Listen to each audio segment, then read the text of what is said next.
it sometimes is sort of very joggy. You really do bounce around at times, you know, such that, you know, you can't sit there and really read a paper because it's just impossible to focus. One is continually knocked about, I would say, probably. I was going to say jiggled about, there's more than that. There's a large amount of sideways and up and down forces. It's a bit like if you're on a roller coaster, it's always a rougher ride at the back, isn't it, than it is at the front, because that's where it gets all the swinging and whatever. There are a lot of forces to work on all the undercarriage of this lot. It seems to me that it must be wearing it down at quite a high rate. The fast road was bad, I mean that's being replaced now, isn't it? And it had some bad bits. They wear some dips. Because when it's good, it's very good, because it's got those long welded sections. It's beautiful. Yeah, because we had problems, didn't we, on the Uxbridge Road, didn't we, where it was flooding up. And that was pretty bad.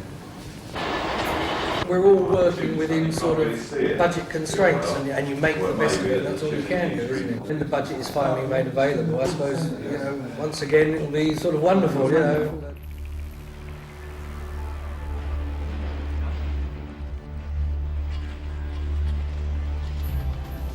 These short welded rails on wooden sleepers, laid in many cases 30 years ago, take incessant pounding from London Underground's intensive train timetable. Each 240-ton 8-car train causes minute stress, and gradually the profile and alignment of the track degrades. Safety standards and constant track monitoring ensure that rail misalignment never becomes critical, but a steady decline in track quality does take its toll. Beneath the rails, the drainage pipes laid on the clay trackbed can be fractured by the friction of sleeper movement. When this happens, surface water, which cannot seep away, will rise through the ballast and create wet spots. Once this damage to drainage has occurred, track stability cannot be restored. Degraded track means that speed restrictions on whole sections of line will have to be introduced and timetables revised. As sections of track near the end of their natural life, and as funding becomes available, concrete sleepers and long welded rail will become standard. These will be subject to movement, but not to the same extent as those tracks mounted on wooden sleepers. In the meantime, frequent correction to the horizontal and vertical alignment of track is an essential part of the engineering management of the world's oldest railway.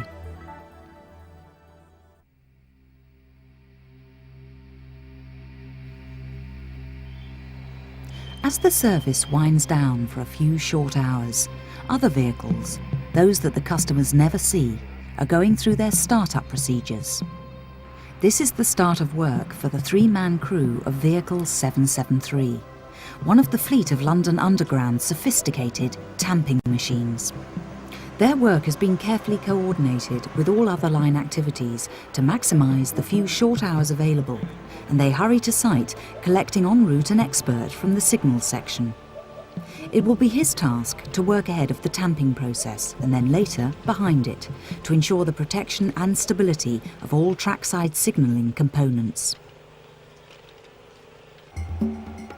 On site, the crew prepare the equipment to travel the length of tonight's work for a detailed computerised assessment of the side-to-side movement that has taken place on the section since it was last adjusted.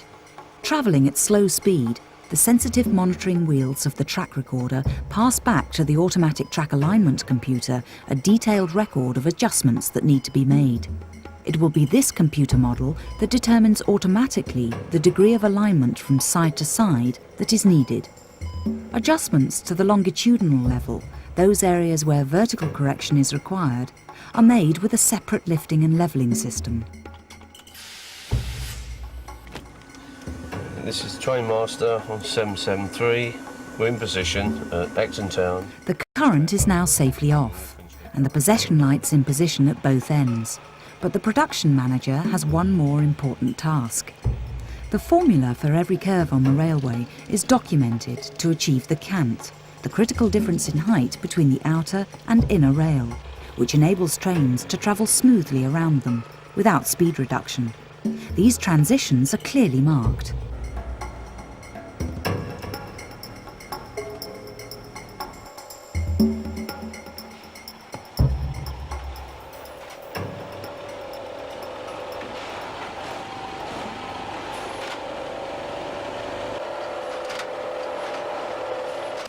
By working directly above the moving parts, the operator has perfect vision of the tamping process.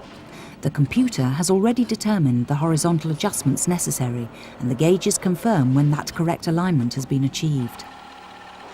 Walking alongside the vehicle and in contact by a two-way microphone, his colleague keeps an external, vigilant eye.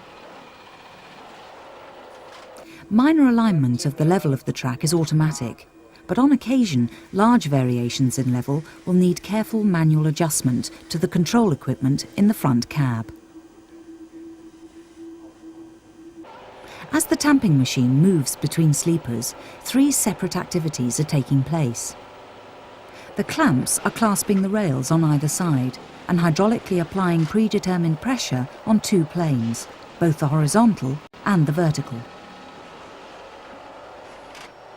Whilst in the grip of the clamps, the tines are squeezing the loose ballast tightly into the cavities created to ensure that the track does not resettle into its old profile.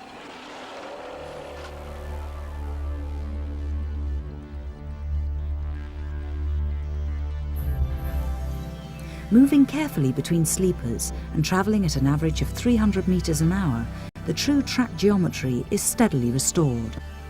The tines were plunged to a greater depth when working with deeper concrete sleepers. Transplant's licensed 3-man crew are able to offer a turnkey service, so the final stage is a careful manual check with the gauge to ensure that the track can safely be handed back to the line.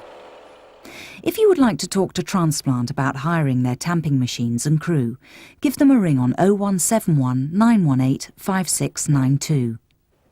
Back at the site all is well, and their planned night's work finished, the crew of 773 prepare to surrender possession and check that their route is safe back to the depot.